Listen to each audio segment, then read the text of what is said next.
In this video, I'm going to show you how I built this board and batten wainscoting in our entryway, so stay tuned. So I started out by marking the studs behind this wall. I'm using my phone to look at pictures from when the house is built, just to make sure there's no plumbing or anything behind it.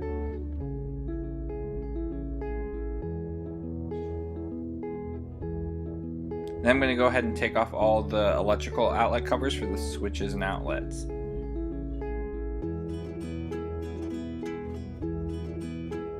So we decided to put a 1/4 inch plywood panel on the wall, that way it would be smooth and not textured, and I'm transferring the measurements for the cutouts for the outlets and the sockets.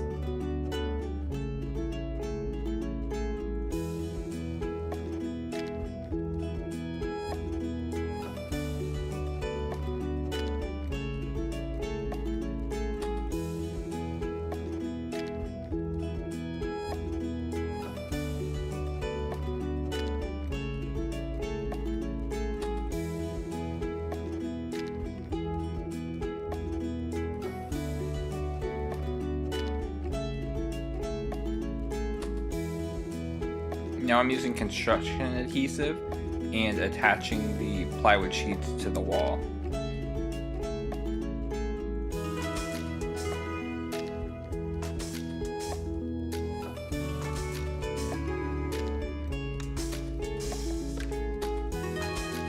And while construction adhesive is probably enough, I went ahead and put 2.5 inch brad nails into the studs.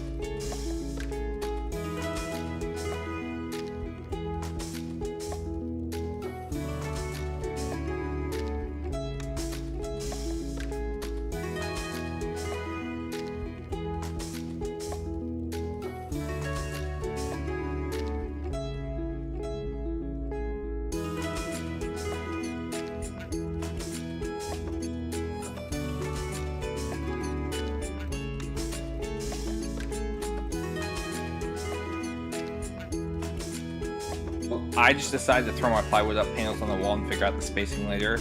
It may save you a lot of time if you pre-plan out where all your vertical strips are going to go and where all their seams are. That way you can hide the seams in a spot where you want the vertical strips.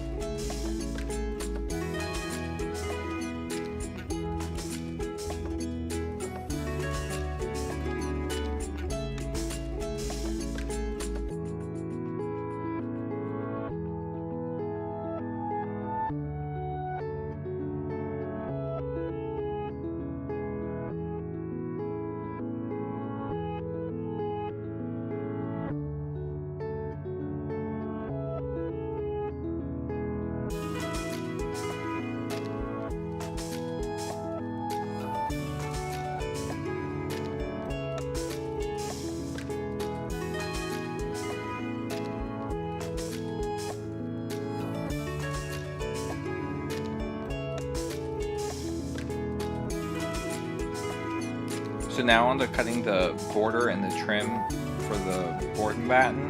This is all made out of scrap wood you've seen in some of my other projects, and it is very warped, so it's going to take some time to get them straight and good enough for the walls.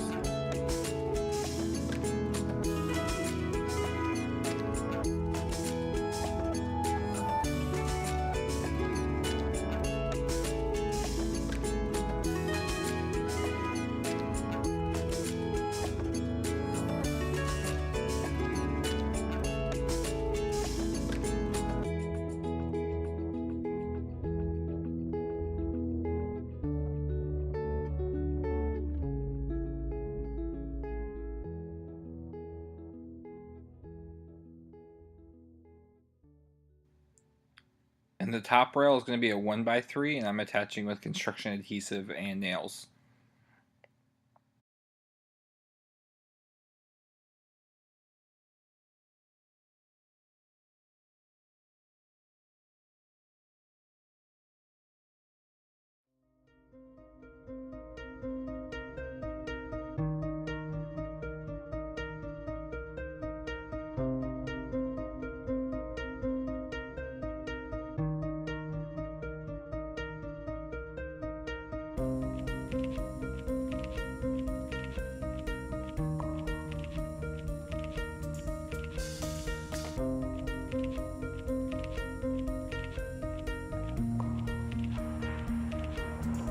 So we laid out the vertical strips and figured out the way we wanted them. Again, if you plan this out ahead of time, you can save yourself a lot of trouble, because you have to make sure you have a vertical style on the ends to cover the seams, and also that you try to avoid any switches and outlets.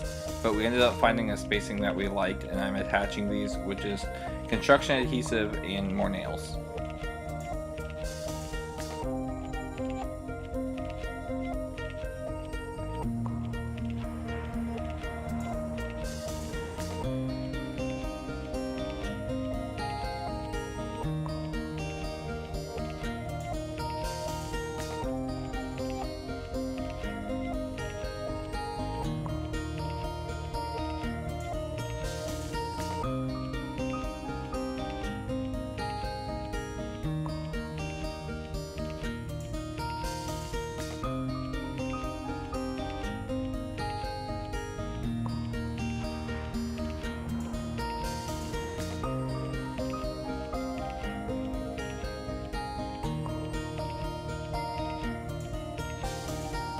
And gotta take a break to help out my little superhero.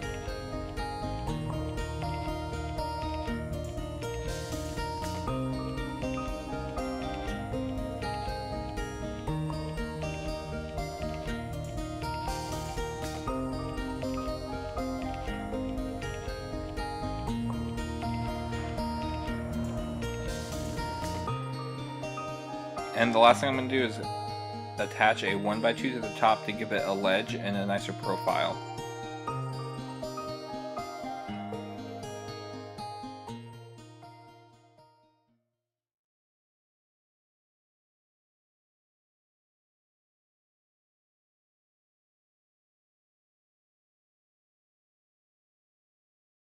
And I ended up cutting a miter for this corner over here.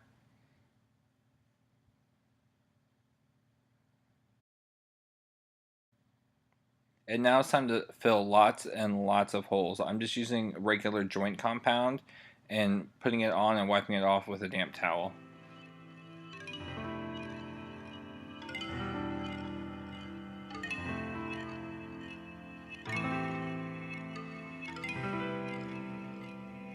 A lot of this project, the time was taking up in the finishing of it. The actual woodworking part didn't take that long. Right here I'm putting a bead of latex over every seam in the whole project, and this ended up taking a while too. The method I found that worked best was to put on a thin layer of latex and then wetting your finger and keeping a wet rag around.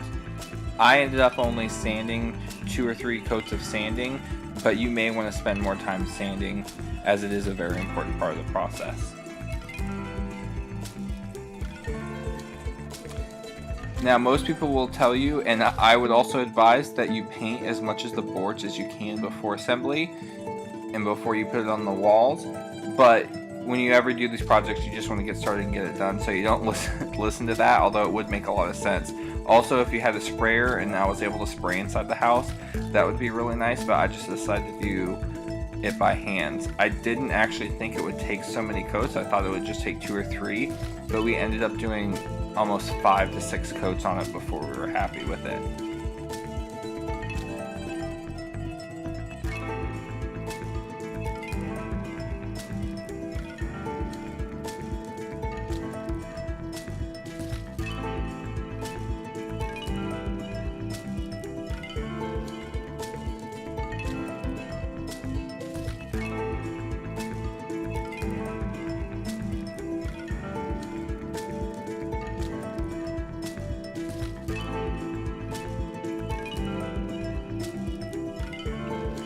Now I have to figure out what I'm going to do with the outlets and switches. I need to bring them out to make them flush with the 1/4-inch plywood I put down, but some of them were either too close to the vertical rails, so you have a couple options. I decided to frame out the outlets because I saw some other videos online where I thought that looked the nicest.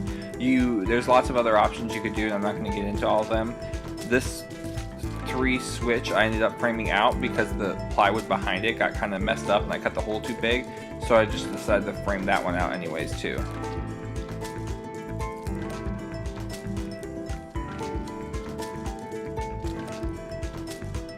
And with the outlet covers, after I nailed them onto the wall, I just went over with latex and started putting a coat of paint on it. And then all these electrical outlets did get the proper outlet extenders to make sure that the bare wiring wasn't up against the wood. And I did the same thing for the outlets on the other side. I decided to pull them out. That way the outlet covers, the stock outlet covers, can just go over them, and I don't have to make custom ones or order new ones or anything like that.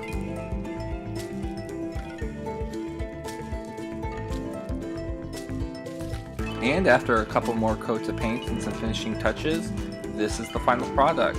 I am really happy with the way it turned out. It did take longer than I thought to get it done, and a lot of it was just, like I said, the finishing and the painting and so many coats of paint. But in the end, I think it turned out really nice, and we're very happy with it. I really appreciate you watching this video, and I hope you enjoy.